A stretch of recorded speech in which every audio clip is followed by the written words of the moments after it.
Guys मैं उस्ताद मैं साहब। मोहम्मद असलम रहमतुल्लाह। आप देख रहे हैं world real reaction YouTube channel. Channel को ज़्यादा से ज़्यादा लाइक शेयर और सब्सक्राइब कीजिए दबा के। तो चलते हैं आज की वीडियो का टाइटल है Muslim man singing Mahabharata song in Kashmir. ओ ये तो बड़ी इंटरेस्टिंग इंटरेस्टिंग वाली वीडियो। देखते हैं अभी कौन से मुस्लिम ने महाभारत का सॉन्ग जो है वो गा दिया, सुना दिया। देखते हैं पहले वीडियो, फिर देते हैं इस पर रिएक्शन।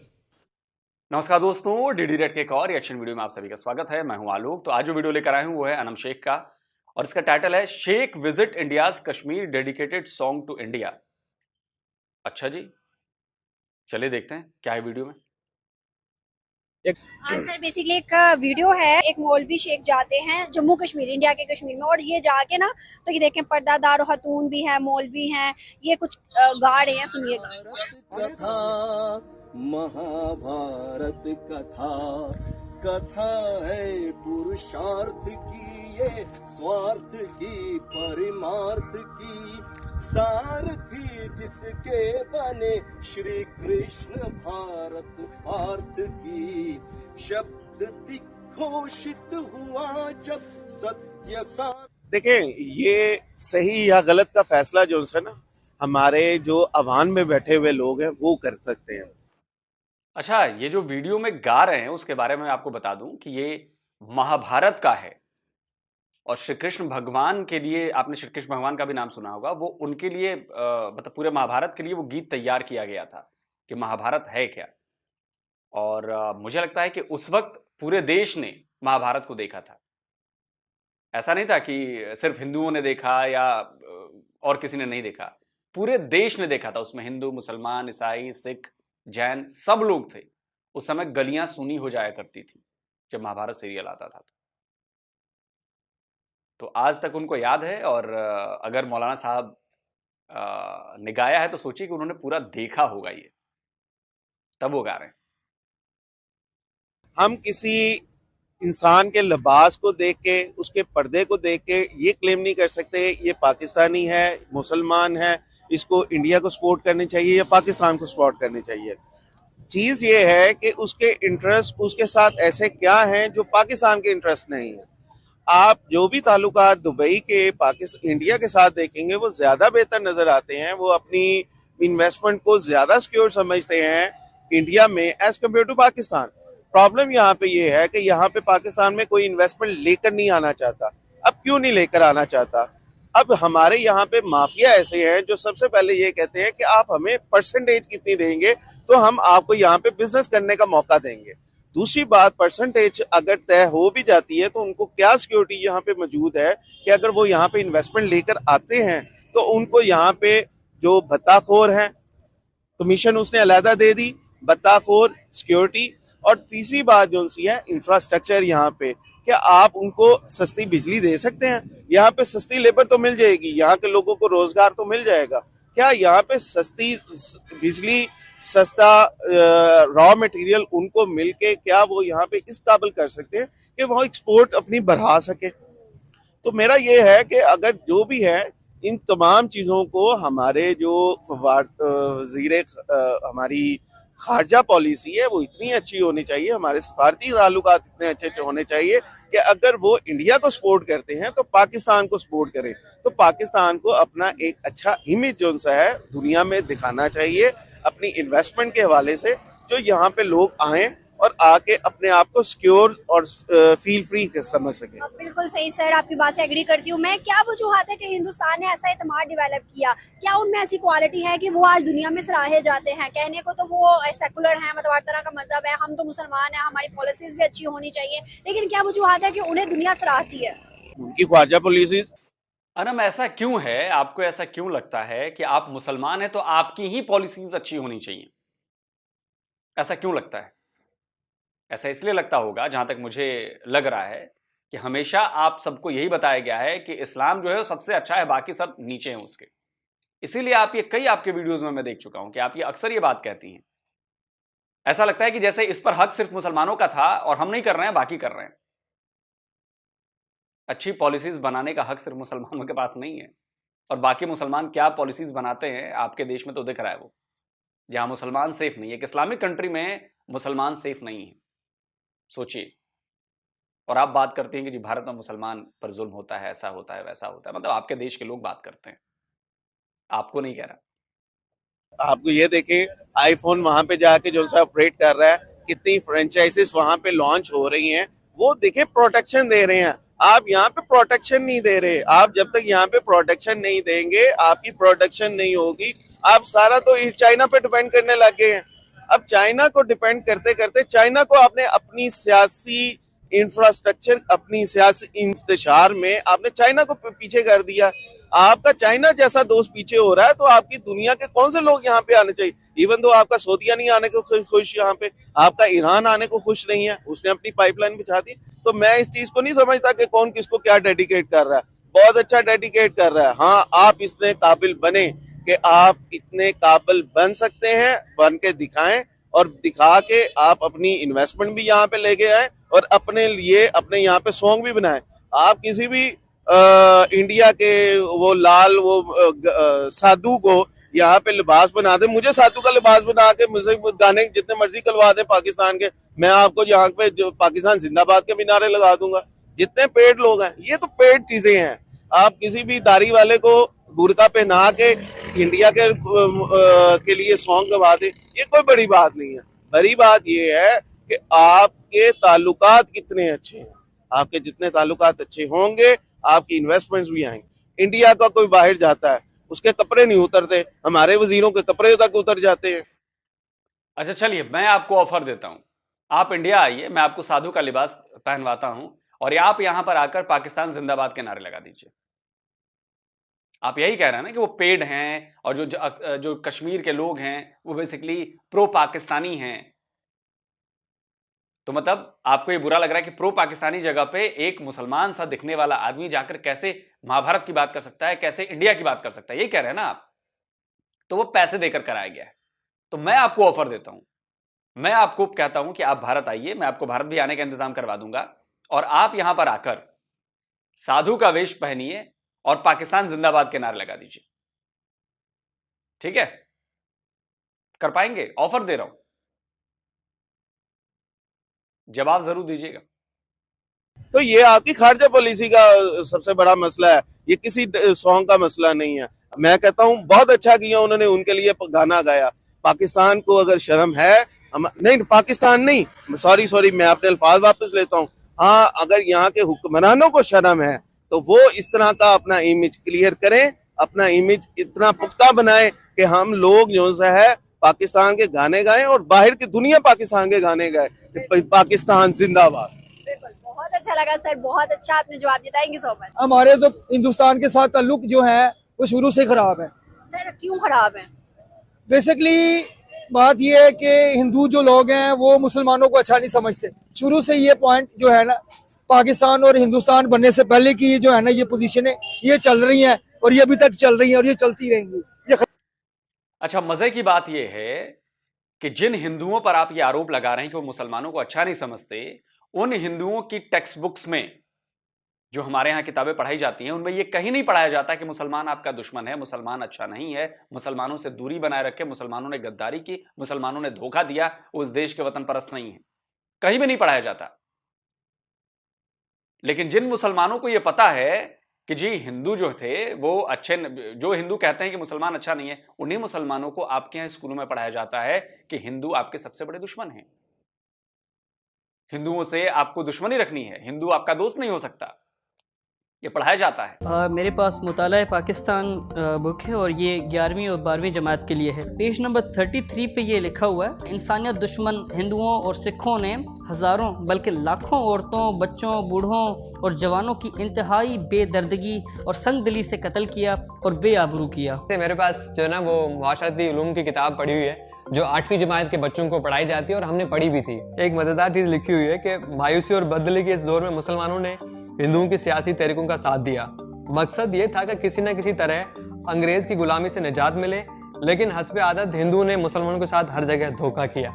इसी बुक के पेज नंबर 2 पे यहाँ पर लिखा हुआ, तंग नजरी ने हिंदू समाज को मफलूज कर रखा था। औरत को फर्वोत्तर मकाम दिया गया था, यानी कि इंफीरियर। क्या लिख रहे हैं ये? हमारे हिंदू मजहब में औरतों को इतने हकूक हासिल हैं, शायद ही कहीं हासिल। तो देखा आपने, तो नफरत कौन भर रहा है? असली नफरत कौन कर रहा है? हमें नफरत नहीं सिखाई जाती सर, नफरत आप सिखाते हैं अपने बच्चों में, क्योंकि आपके इसके तो सबूत है ना किताबों में। उल्टा चोर कोतवाल को डांटे, ये आप लोग करते हो। इससे बड़ा सबूत और क्या दूं मैं? आप कहते हो कि हिंदू मुसलमानों को पसंद नहीं करता, आप मुझे बता दो हमारे टेक्स्ट बुक में, हमारे यहां किसके खिलाफ कभी मुसलमानों के खिलाफ पढ़ाई जाती हैं बातें? इसका मतलब हुआ कि आप बड़े सच्चे हो, लेकिन आपकी किताबों में तो हिंदुओं से नफरत पढ़ाई जाती है, आपकी किताबों में काफिरों से नफरत पढ़ाई जाती है।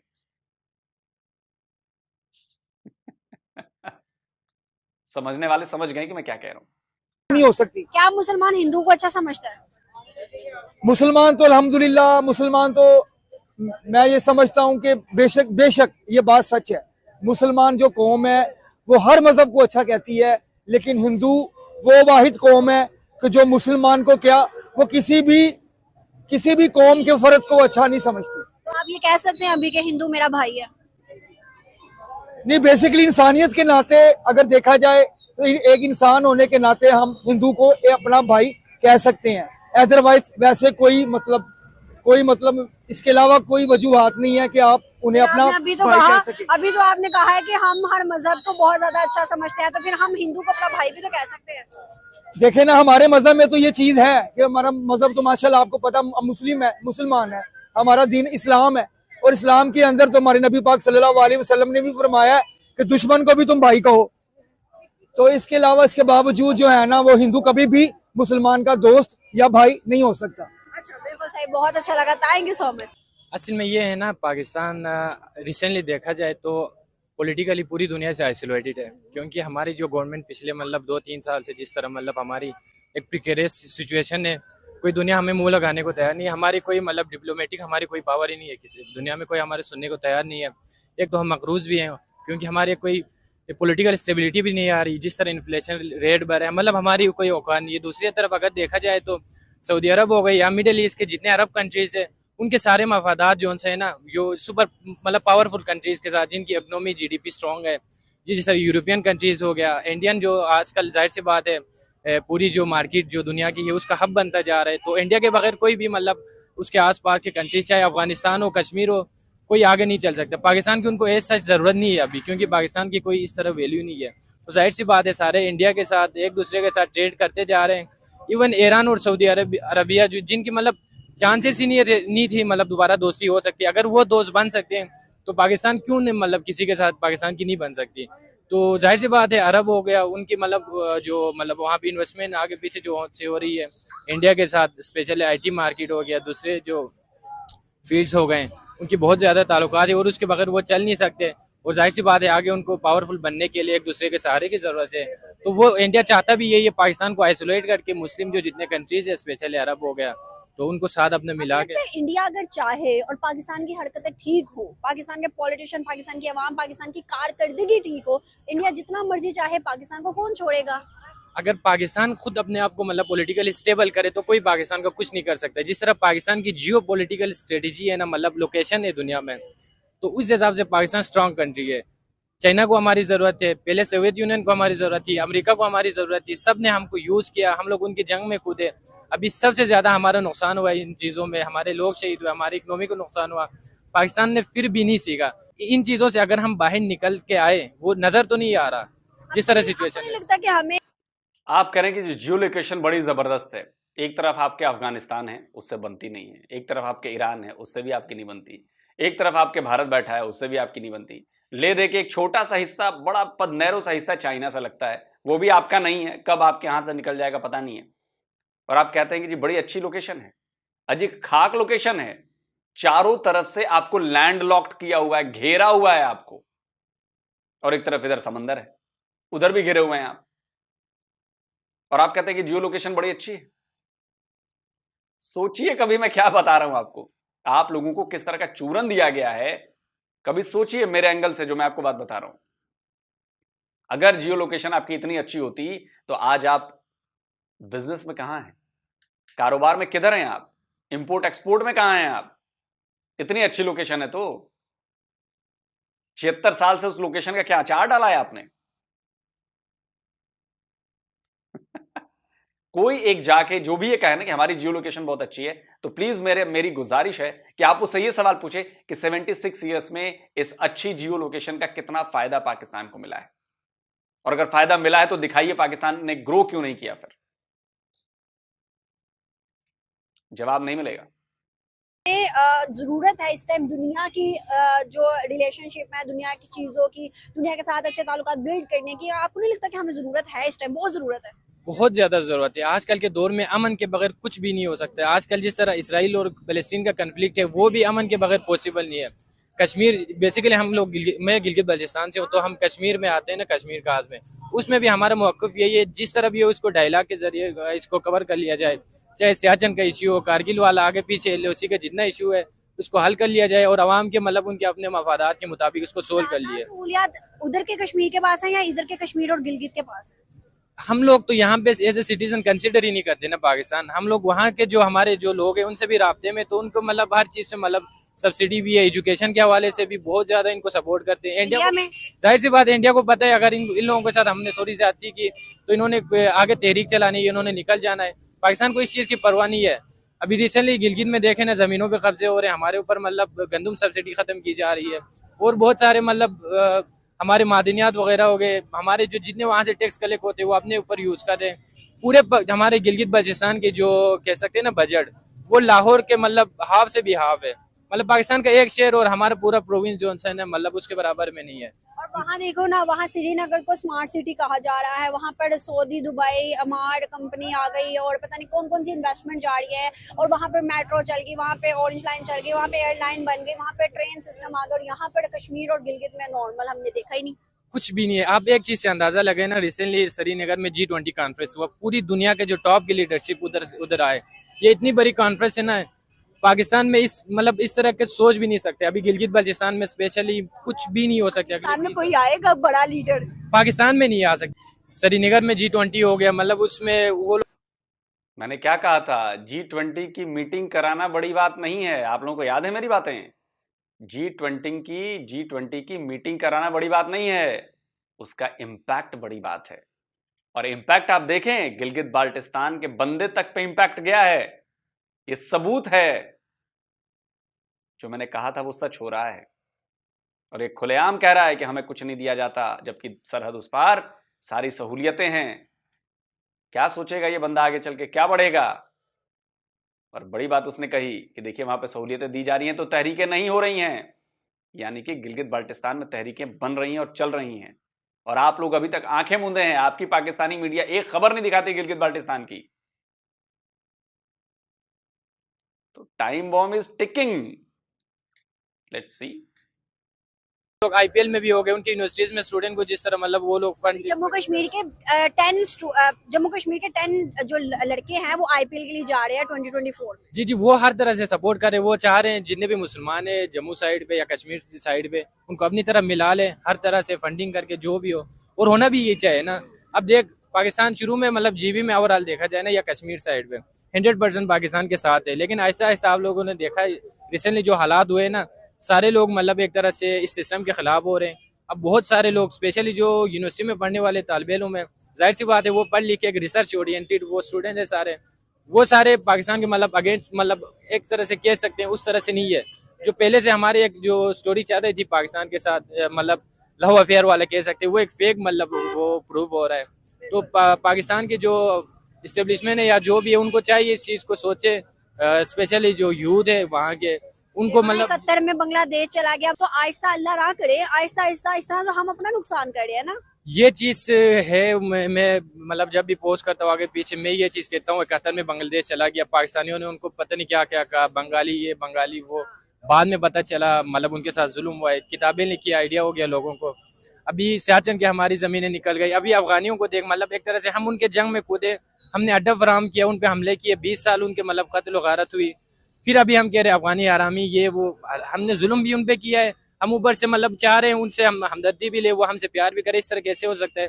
अभी इस चीज़ को हमने मतलब वो संजीदा नहीं लिया, तो आगे हो सकता है गिलगित बल्चिस्तान वाले, कश्मीर वाले भी अलग हो सकता है पाकिस्तानी हमें भी गाली दे। फिर जो ये शेख लोग थे और जिन्ना मौलवी फैमिली ने जो गाना डेडिकेट किया, आपकी नज़र में क्या सही किया उन्होंने हिंदुस्तान को डेडिकेट करके ये गाना?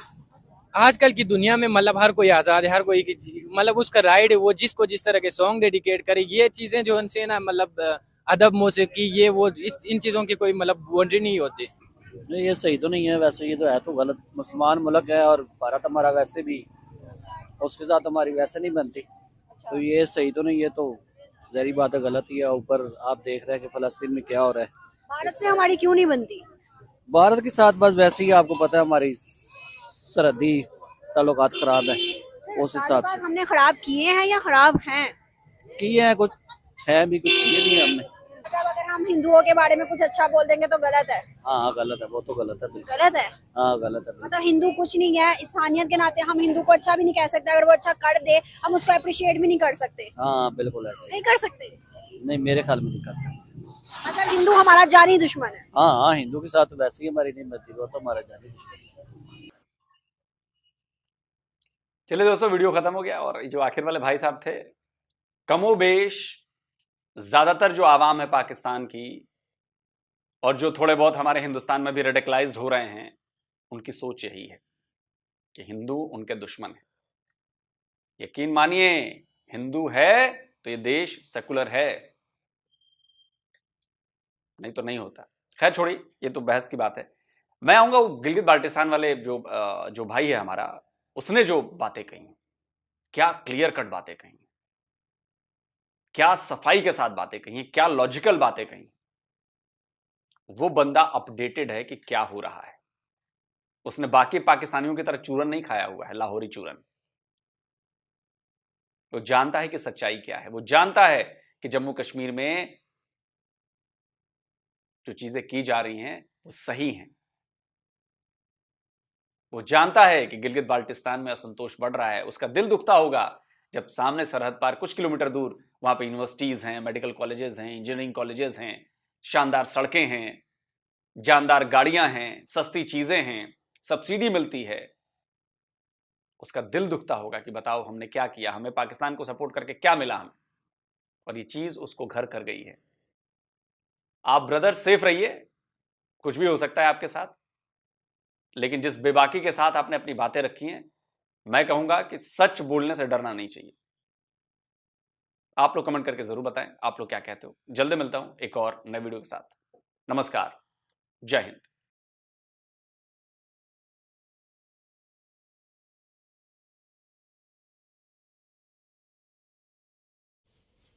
तो जी दोस्तों, वीडियो होगी खत्म। ये वाली वीडियो हमारे सामने से पहले गुजरी हुई थी। अगर ये वाली वीडियो होती शायद मैं इस पर रिएक्शन दोबारा ना करता। खैर, कई बातें ऑफर भी आ गई, लोग सच उस पर ऑफर पर भी बात करेंगे। पहली बात तो ये है कि वो जो महाभारत ड्रामा सीरियल है ना, या वो जो उनकी एक हुई है हिस्ट्री है जो उनकी, तो उस पर वो उस अंकल ने को ड्रामा देखा होगा ना, क्योंकि ये बड़ा पुराना महाभारत चल रहा है। उनकी मूवीज़ भी हैं, कई ड्रामा सीरियल्स भी हैं। तो अंकल्स ने, जिस तरह लोग सर ने भी कहा कि जब वो ड्रामा सीरियल चलता था तो इंडिया की पूरी मतलब गलियां सूनी पड़ जाती थी, खाली होते। हमारे यहाँ भी कई मरतबा ऐसे हुआ कि जब टेलीविज़न शुरू में आए थे ब्लैक एंड वाइट टेलीविज़न थे, तो बड़े बड़े ड्रामा सीरियल अच्छे होते थे। जब सारी रात की गलियों में तो सब ने जल्दी काम ख़त्म करना, यार वो भी क्या दौर थे यार। सब ने अपना जल्दी काम ख़त्म करना, सारी की फैमिली। बात का तो यहाँ तक होता था कि हमारे गांव में सिर्फ एक ही VCR, एक ही टेलीविज़न आया था, और शुरू में एक ही था, और पूरा गांव मतलब शाम को उधर बैठता था। तो क्या यादें ताज़ा कर दी हैं, यकीन करें। हमारे गांव में VCR जो ना तब जब शुरू में आया था ना, तो उस वक्त हमारे यहाँ टिकट चला करते थे, ये वो फौजी के पास। याद है शायद आप तो नहीं याद, हमें याद है, इस्लाम भाई आपको याद, तो नहीं याद होगा, तुम छोटे थे उस वक्त, पैदा भी नहीं हुए होंगे। तो हम जब वो VCR देखा करने असलम भाई जाया करते तो क्या होता था, टिकट 2 रुपये होती थी कि 1 रुपये होता था? 1-2 रुपये की टिकट हुआ करता था। आपको इतना तजुर्बा इस तरह कह रहे हैं। अच्छा खैर, बात ये है कि ये जो महाभारत सीरियल का गाना उस अंकल ने गाया, मैं थोड़ा सा पीछे चला गया, बैकवर्ड जो पास्ट है, बड़ा खूबसूरत पास्ट था, यकीन करें। अब तो हर आदमी के हाथ में टच फोन है, मतलब करीब होने के बावजूद भी हम दूर हैं, लेकिन उस वक्त हम दूर होने के बावजूद भी करीब थे। मतलब आज 1 सेकंड क्लिक पर आप दूसरों से बातचीत कर सकते हैं, लाइव बात कर सकते हैं, लेकिन फिर भी दूरियां हैं। लेकिन उस वक्त लेकिन यार ये नहीं बड़ी हैरानी थे हुई कि मौलवी साहब ने कश्मीर में खड़े होकर उनकी बड़ी बड़ी दाढ़ी भी थी, तो यार बड़ी जबरदस्त लगा कि यार कश्मीर में खड़े होकर वो माँ भारत का वो जो सॉन्ग है वो गा रहे हैं। भाई उनको पता होगा ना उन्होंने। अच्छा भाई अब बात करते हैं आलोक सर के ऑफर पर। भाई मुझे तो दे दो ना ऑफर ये वाली। वो कह रहे हैं इंतजाम मैं करवा देता हूँ, कोई आदमी बाकी वाला काम निकाल दें जो वो जो शर्त है, बाकी ऑफर जो वो दूसरी वैसे रहने दे, आप इंतजाम करवाएं, मैं आता हूँ। आपका अचार डालना है यार वैसे इंडिया घूम फिर अच्छा, इंडिया घूमने वाली जो वो कहा ना कि आप मतलब आए, मैं ऑफर देता हूँ आपको, आप चोला पहने मतलब साधु वाला और इधर पाकिस्तान जिंदाबाद के नारे लगा रहे हैं, तो ये वाली ऑफर तो खैर नेक्स्ट वाला काम नहीं, अब बाकी इंतजाम करवा दें, हम आ जाएंगे यार। ये कभी मारा लग जाए ना तो हम कहते, मैं कहता हूँ छलांगे लगाए, बिल्कुल छलांगे लगाएंगे, छत से लगाओगे। उस मौलवी साहब ने ये तो गाना गाया तो उसमें तो कोई इतराज वाली बात तो नहीं बनती भाई। उसे उस कहने के प्यार था उस गाने से या उस ड्रामे से। असलम भाई वो छोड़कर भी हम कितने इंडियन सॉन्ग गुनगुनाते हैं, वैसे बहुत सुनते भी बहुत ज्यादा हैं, गुनगुनाते भी हैं, सुनाते भी हैं और फख्र भी महसूस करते हैं दूसरों को सुना करके, देखो मेरी आवाज़ कितनी अच्छी है, देखो यार ये गाना मुझे बड़ा पसंद है, इसके बोल चेक करो, इसकी शायरी चेक करो, इसका टून चेक करो, इसका साज चेक करो, क्या क्या चीज़ें चेक करवाते हैं, लिरिक्स चेक करो, ये सारी चीज़ें होती है ना। लेकिन ये अब महाभारत के रिलेटेड आ गया, अब आ गया हिंदू मुस्लिम, अब गाना भी हिंदू मुस्लिम बना दिया उन्होंने। अच्छा वो दूसरा अंकल कह रहा था कह रहा था उसके दांत नहीं थे, दांत वो मैं उसको पॉइंट नहीं करना चाहता था, चलो वो पता चल जाएगा, निशानी आपने बता दी है। अच्छा वो देखें कि वो जो लड़की थी क्या उसका नाम अनम शेख, वो कह रही थी कि आप हिंदुओं को भाई मानते हैं, तो वो मतलब पहले थोड़ा ना सोच में पड़ के मैं क्या जवाब दूं इसमें। फिर उसने ये कहा कि मैं चलो ये इंसानियत के नाते उनको कहते हुए भाई दिल से नहीं मानना था, कह सकता हूँ। अभी ये नहीं कहा कि मैं उनको कहूंगा या वो मेरे भाइयों का है, मैं कह सकता हूँ भाई मैं कहता हूँ कि हमारे हिंदू भाई सब इंसान भी भाई भाई हैं।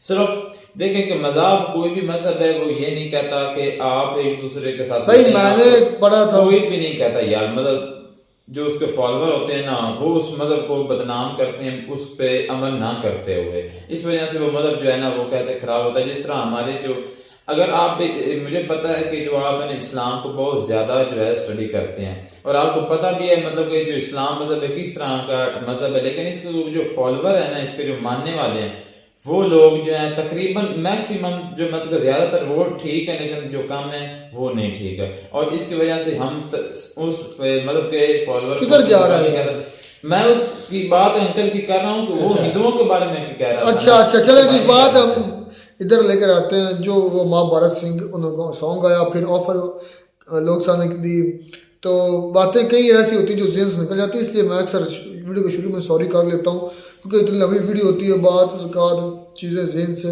निकल जाती होती हैं, जिन चीज़ों पर हम नहीं बोल सकते, नहीं रिएक्ट कर सकते, तो उनके लिए हम सॉरी भी बोलते हैं।